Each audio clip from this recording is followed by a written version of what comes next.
Chapter 1. Let's go to the cinema. Today, it is possible to buy or hire a video and watch a film at home. But millions of people all over the world still prefer to go to their town or city cinema for a night out. And before television arrived in people's homes, a visit to the cinema was something really special to look forward to. The golden age of filmmaking and going to the cinema was between about 1930 and 1950. Film stars seemed like kings and queens. Cinemas were picture palaces, where for the price of a ticket, you could enter into a magical world where anything and everything was possible. In 1946, 1,650,000,000 cinema tickets were sold in Great Britain. That's 33 tickets for every man, woman, and child in the country. And in the year 1939, the year when audiences first saw Gone with the Wind, 30,000 people were employed by the big film studios in Hollywood. They made 400 films every year. Americans called the moving pictures the movies, and 50 million of them went to the cinema every week. They wanted to see the magic of the movies. But how did it all begin?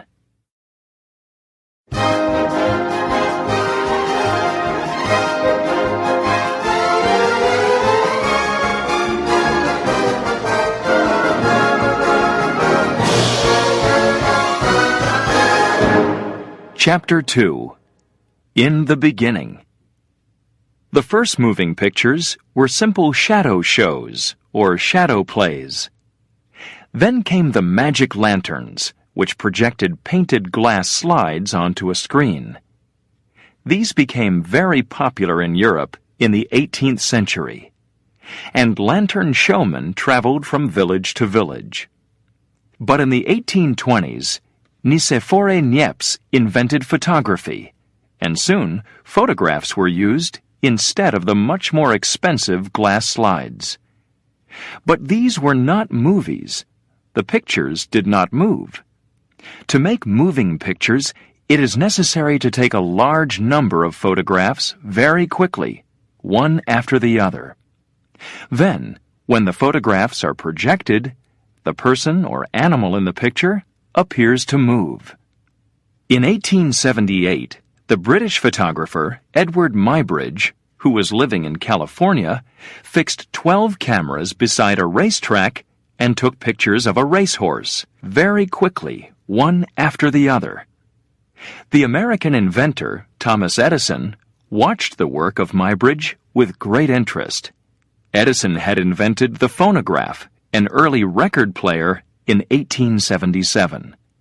By 1890, William K. L. Dixon, who was working with Edison, had managed to take moving pictures with something called the kinetograph. In 1893, the world's first film studio was built by Edison in West Orange, New Jersey. Actors from Buffalo Bill's Wild West show and Barnum and Bailey's Circus were filmed there. The films were shown in kinetoscope machines. These machines did not project the film onto a screen. They had peepholes that one person at a time could look through. It was the Lumière brothers in France who invented a camera and projector in one, the cinematograph. Now, large audiences could watch projected pictures on a screen. And because films were longer, people were happy to pay more to see them. The Lumière brothers gave the first performance of their cinematograph in Paris in 1895, in a room under the Grand Café, 14 Boulevard des Capucines, on the 28th of December. They borrowed 100 chairs from the café, but only 35 seats were sold at 1 franc each. But it was the world's first film show. Then Edison introduced the Vitascope projector in New York on April 23, 1896. And by the end of that year, films were flickering on screens all over Europe and America. Films were often called flickers or flicks. At first, people did not mind what they watched. It was exciting enough just to be able to see real moving photographs of people and animals. But slowly, films with stories began to appear, and the Frenchman Georges Méliès began to use clever photography to make strange things happen. These were some of the first special effects. Film fact: there was a bad accident in May 1897. A cinematograph show was part of the Great Charity Bazaar in Paris. But the projectionist was careless, and the film caught fire. This started an even bigger fire, and 140 people died. Many of them were very rich and important people.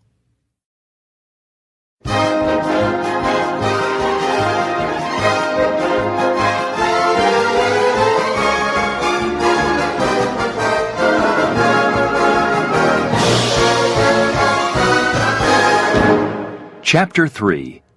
The Cinema Comes to Hollywood. How did Hollywood begin? A Kansas couple, Harvey and Dadia Wilcox, came to Los Angeles in 1883, when there were just orange and lemon farms in the area. 3 years later, they owned 50 hectares of land, which they called Hollywood. The Wilcoxes sold the land, bit by bit, and the first Hollywood studio was built in 1911 by the Nestor Company. The American filmmakers came to California because the weather was good, and because the Californian workers were cheap to employ. In 1913, Cecil B. DeMille came to Hollywood and started what became known as Paramount Studios. Universal Studios started about the same time. The Fox Company, 2 years later, joining with 20th Century Pictures in 1935, United Artists in 1919, and Warner Brothers, MGM, and Columbia in the early 1920s. If you wanted to get into the movies, Hollywood was the place to go. The first films were silent. The words of the actors appeared on cards, which were shown every 20 seconds or so. Suitable music was played during the film by an orchestra or by one person on a piano. Edwin S. Porter was the filmmaker who introduced film editing, cutting the film and putting it back together again with the shots in a different order. This made the films more exciting to watch. His film The Great Train Robbery, 1903, is a good example of this. Until 1910, audiences did not know the names of their favorite actors and actresses. Actresses were given names like the Biograph Girl or the Vitagraph Girl, or were not named at all. Carl Laemmle, chief of Independent Motion Pictures, which later became Universal Studios, was the first to name a star when he employed Florence Lawrence. By 1913, every studio was naming its actors and actresses.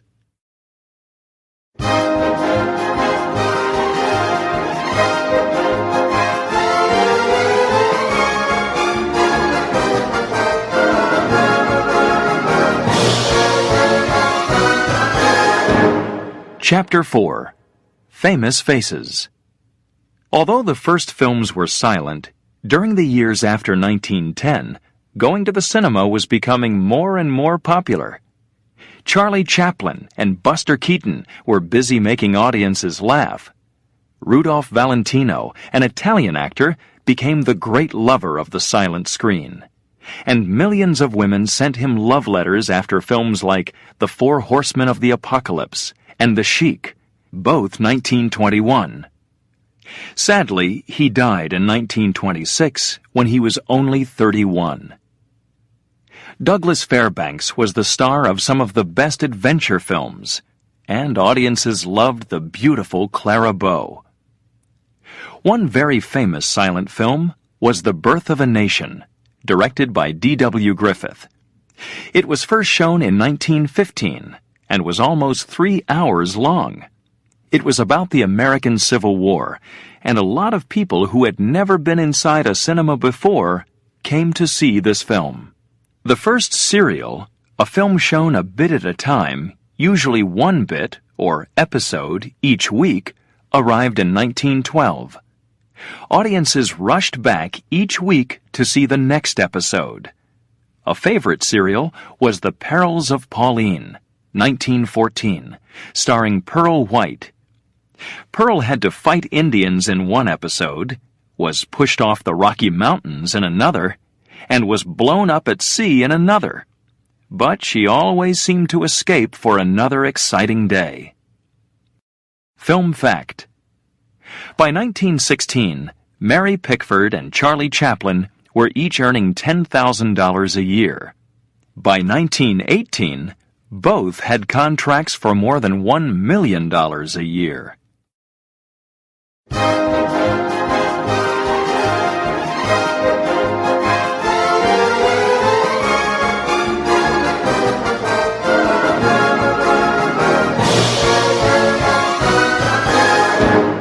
Chapter 5.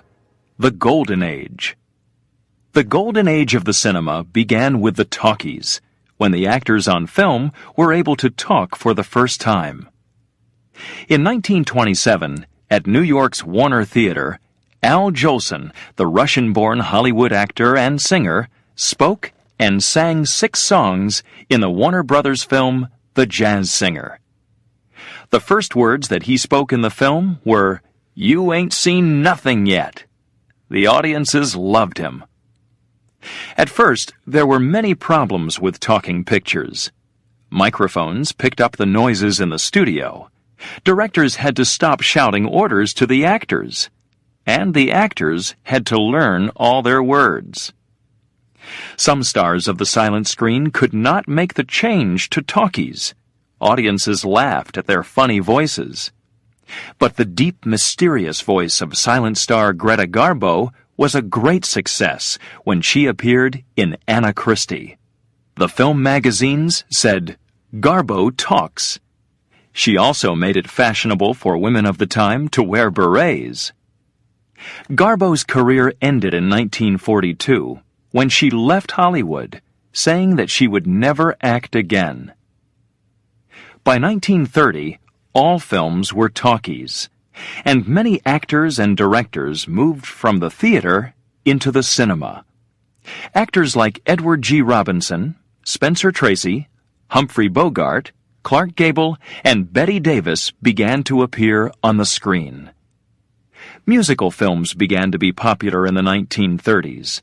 Fred Astaire and Ginger Rogers starred in Flying Down to Rio, 1933. This was the first of 9 films which they made together.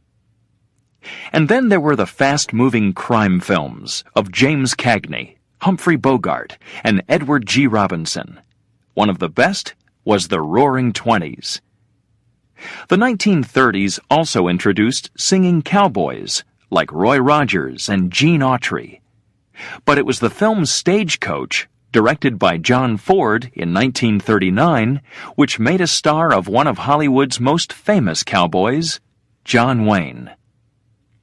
The year 1939 was when audiences first saw what is now sometimes described as the greatest film ever made, Gone with the Wind, starring Clark Gable and Vivien Leigh.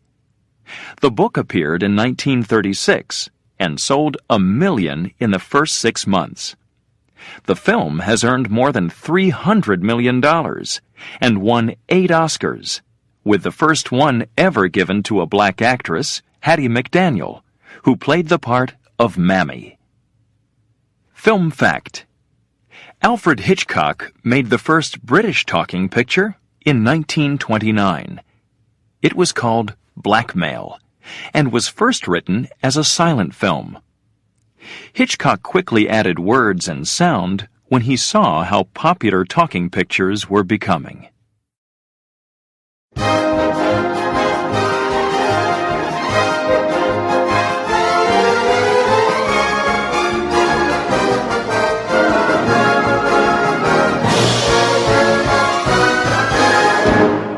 Chapter 6. The Star System. In 1932, Technicolor introduced a camera which could produce natural colors for the films that were shown in the cinemas. Filming in Technicolor was expensive, but soon every kind of movie could be seen for the first time in glorious Technicolor. The golden age of the cinema continued through most of the 1940s. Audiences filled the picture palaces in their towns, enjoying exciting films like Citizen Kane, Casablanca, and Double Indemnity, and musicals like Meet Me in St. Louis and Easter Parade. During the Second World War, many people went to the cinema for another reason as well. They could see the main film, but they could also see newsreels, films of the week's news with all the latest film and information about the war. At this time, actors worked for just one company. This was known as the Star System.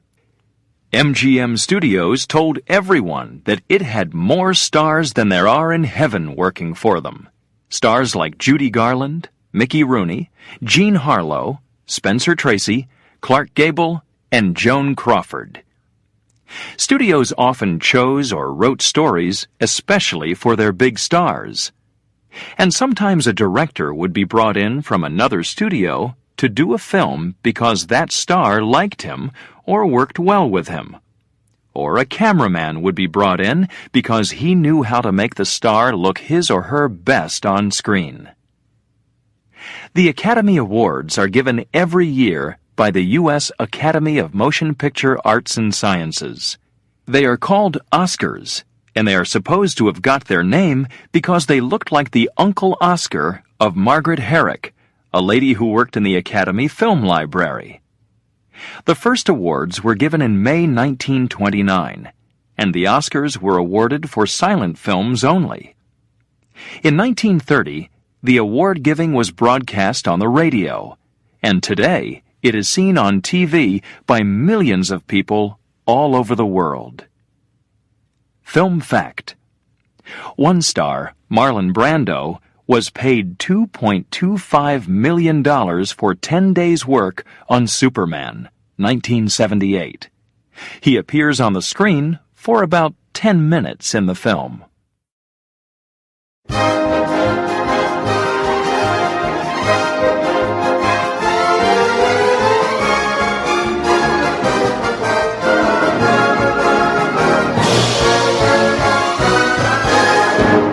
Chapter 7. Bigger and Better. In the 1950s, people stopped going to the cinema 2 or 3 times a week and stayed at home to watch TV instead. The cinema queues got shorter, and the film companies realized that they had to fight back. They tried to do this by making films that looked as different as possible from TV. TV in the 1950s was in black and white, and the pictures were shown on very small screens. So the cinema produced CinemaScope, which made it possible to show films on a much wider screen than ever before, and of course, in color. And big screens meant big films that looked good on a wide screen. Films like The Robe, 1953, and Ben-Hur, 1959. Then came 3D, where the pictures seemed to jump off the screen at the audience. Warner Brothers had a success with House of Wax in 1953, and there were nearly 20 more 3D films shown in cinemas that year. Alfred Hitchcock's Dial M for Murder, 1954, was popular. But the people in the audience had to wear special colored glasses to see the effects of 3D, and they soon became bored with having to do this. And so the studios stopped making 3D films. Cinerama films were popular for a short time, but it needed 3 projectors and a bigger screen again to show them. People had to move their heads from side to side to see what was happening at both ends of the screen. But Cinerama films were very expensive to make, and it was difficult to put the very big screens into most cinemas. The studios continued their fight with TV, but television was becoming more and more popular. Then, in 1955, RKO Studios needed money quickly to stay alive, and they sold their films to television. Other studios soon began to do the same, and old films became popular on TV. But although the golden age of the cinema was finished, films continued to be made, and there were some big successes, like the James Bond films From Russia with Love, 1963, and Goldfinger, 1964. There were popular family films starring Julie Andrews, Mary Poppins, 1965, and The Sound of Music, 1965. Then the 1970s brought The Godfather, 1972, Jaws, 1975, Star Wars, 1977, and Superman, 1979. In the 1980s, young people hurried to see E.T. the Extraterrestrial, 1982, Ghostbusters, 1984, Back to the Future, 1985, and Batman, 1989. And in the 1990s came Steven Spielberg's Jurassic Park, 1993, with its wonderful special effects and exciting story. You can see the video of Jurassic Park at home on your own television, but the special effects are much more frightening on a big screen in a dark cinema.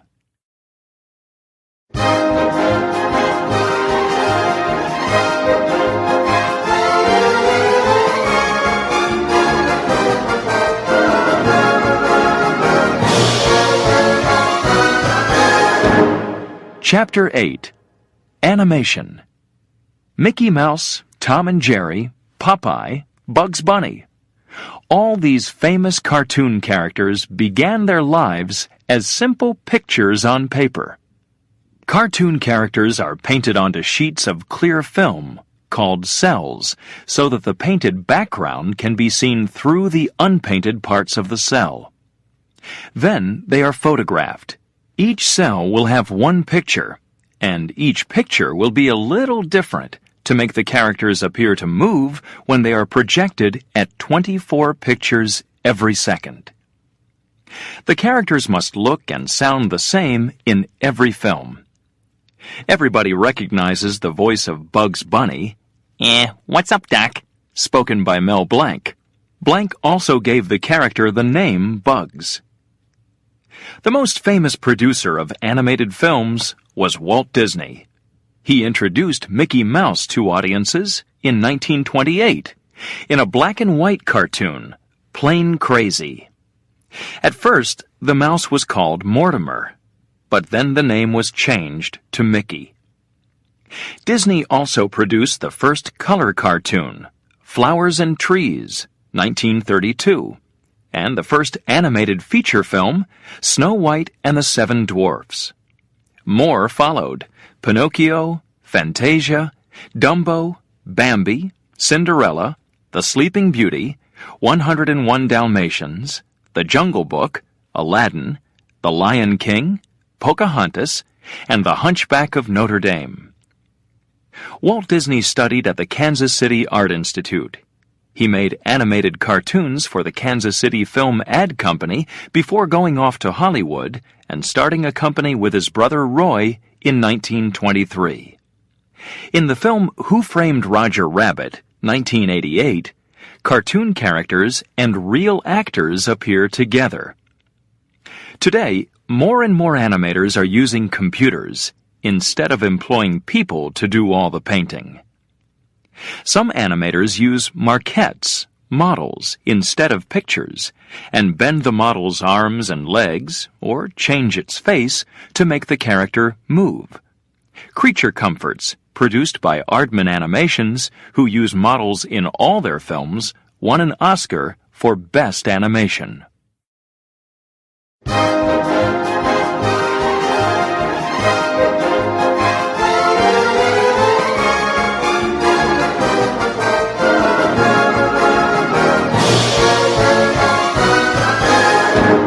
Chapter 9.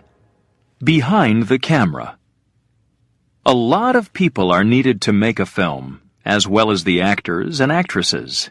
They are all the other people whose names appear at the beginning or end of a film.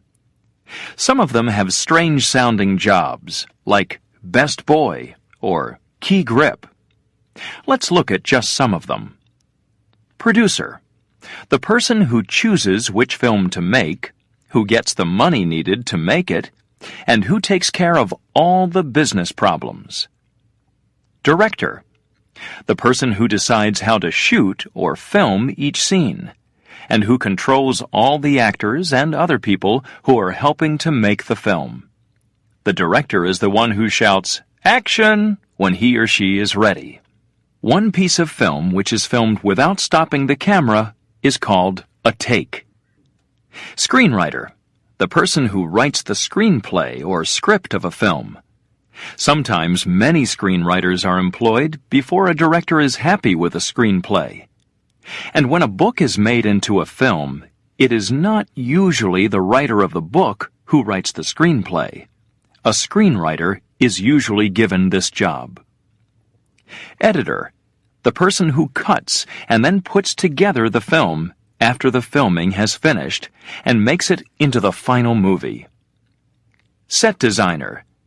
The person who arranges the furniture and scenery needed in the film. The designer often plans by making models of the scenery before working on the final set.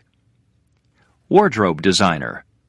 The person who designs or chooses the clothes that the actors wear in the film. These are often got from special companies who keep every kind of film and theater clothes that you can think of. Gaffer. The lights and lighting chief in the studio. Best Boy. The gaffer's assistant. Key Grip. The person who moves the camera around. Boom operator. The person who moves the microphone above the heads of the actors when they are speaking. Film facts. In the film Cleopatra, made in 1963, 26,000 costumes were used, but 32,000 were used to make the film Quo Vadis in 1951. Warner Brothers paid $5 million to American writer Tom Wolfe to make the film of his book Bonfire of the Vanities, 1990, starring Tom Hanks, Melanie Griffith, and Bruce Willis.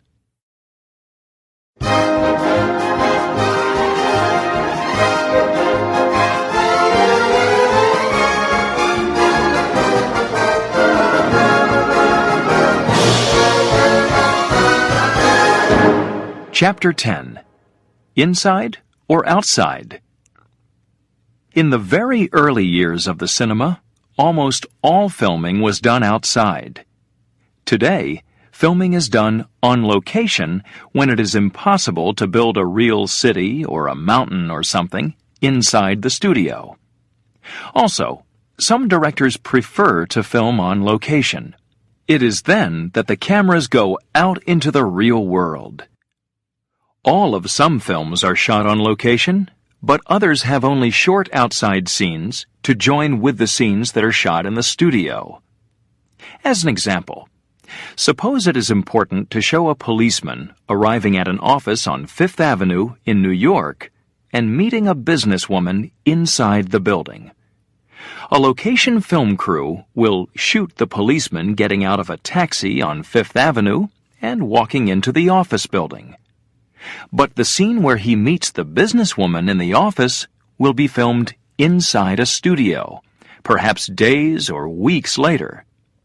All studios have large stages where the sets are built. One of the biggest in the world is at the British Studios of Pinewood in Buckinghamshire, where one of the stages is 102 meters long. Sets are sometimes used for more than one film, and this was very true for cowboy films that were made in the 1920s and 1930s. Then, a Hollywood studio often made 30 or 40 of them in a year, and the street where the cowboys had their final gunfight often appeared in film after film, with only small changes. Film facts. The largest number of locations used in a Hollywood film was 140 for Around the World in 80 Days, 1956. The largest number of cameras used for a single scene was 48 for the sea battle in the 1925 film of Ben-Hur.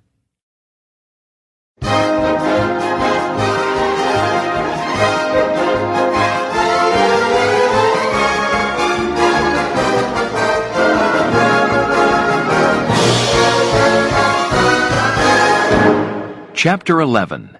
Special Effects. Special effects are used when it is too difficult, too dangerous, or too expensive to do something in the usual way. They are used to make the audience think that they are seeing something, which they really are not. For example, small models of towns or buildings are very useful. In films, when you see a house catch fire, a plane crash, or a bomb blow up a ship, you are probably watching a model house, plane, and ship. But you do not realize this when you see it on the film. The big dinosaurs in the film Jurassic Park, 1993, were not real, of course. Lots of models were made of each of them. Today, computers are used more and more in special effects, making the impossible seem possible. The first special effect happened in the film The Execution of Mary, Queen of Scots, which was made in the Edison Studios in 1895. The audience appear to see Queen Mary's head being cut off, but the director stopped the camera and changed the actress for a dummy, whose head was cut off in the next shot.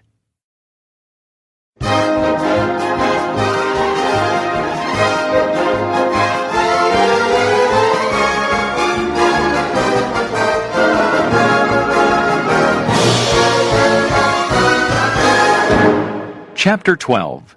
Stunts and Makeup. Stuntmen and stuntwomen are used when something is too difficult or too dangerous for the actor to do. Every stunt is carefully planned before filming and must be as safe as possible. They wear the same clothes and makeup as the star and are usually filmed so that their faces are not seen clearly. They wear special clothes that will not catch fire if they are to be filmed in a burning building, although often there is more smoke than fire, and the fire is carefully controlled. Stuntmen often wear padding under their clothes so that they do not hurt themselves when they fall from something, like a horse or a moving car. Guns are not real guns, and knives are usually made of rubber, so that they will bend when somebody is hit. Stuntmen who fall from buildings will fall onto something soft, which you won't see in the final film, of course. The important thing is that it looks real. Some stars do their own stunts, although film companies would prefer that they didn't. The director doesn't want his star to get hurt. It's too expensive for the film.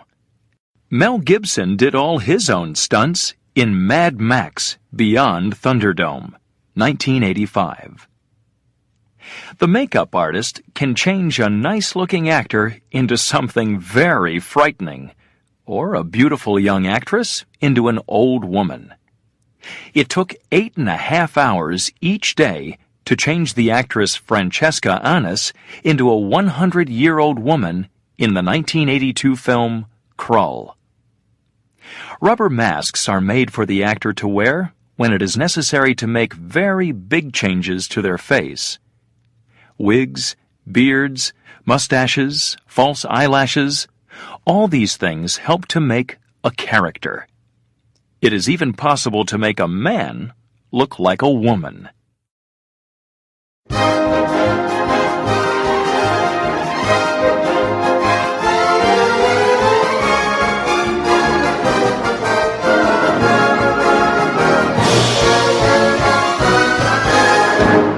Chapter 13. Picture Palaces. The greatest of all the picture palaces built in the 1920s and 1930s was the Roxy Cinema in New York. It cost $12 million to build and had 6,214 seats. 300 people worked at the cinema, with 16 projectionists and 110 musicians. It also had 100 singers and a group of dancers to keep the audience happy, and its own hospital. The Roxy opened in March 1927 and closed in March 1960. Most of the cinemas in the big cities seemed like palaces to the film-goer. Inside were comfortable seats, thick carpets, and colored lights. There was often a restaurant, and sometimes a dance floor, too. Some American cinemas had creches where mothers could leave their babies while they went to watch the film. A man or woman played a cinema organ while audiences waited for the film to begin. The organ came up out of the floor as the music started. Film fact: the drive-in cinema became popular in the early 1950s in America, very popular with young people. More than 4,000 drive-ins opened between 1948 and 1956.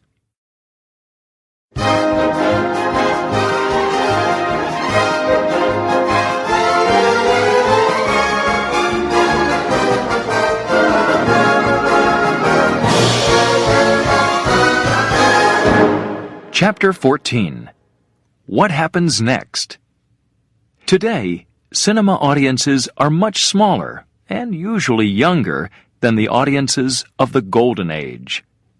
Many of the picture palaces are now multi-screen cinemas with 4 or 5 small cinemas inside one building. Today's films appear on video and then on TV after they have been seen by cinema audiences. But some old films don't look so good on TV. Cowboy films are an example of this. The wonderful scenery in films like How the West Was Won needs a large screen to show it at its best. Television can't do it. For many people, the cinema is still the only place to watch a film. One of the cinema's newest ideas is IMAX projection. A screen 19 meters high and 15 meters wide and excellent sound makes an audience feel that they are really there. IMAX dome theaters have a big 30-meter screen, which puts the audience right in the center of everything that is happening in the film. And with IMAX 3D, people find themselves reaching out to try and touch what they can see. It is so real. There are nearly 150 IMAX theaters in different countries all over the world, and more are being built every year. So this is cinema today. And as Al Jolson said in The Jazz Singer, you ain't seen nothing yet.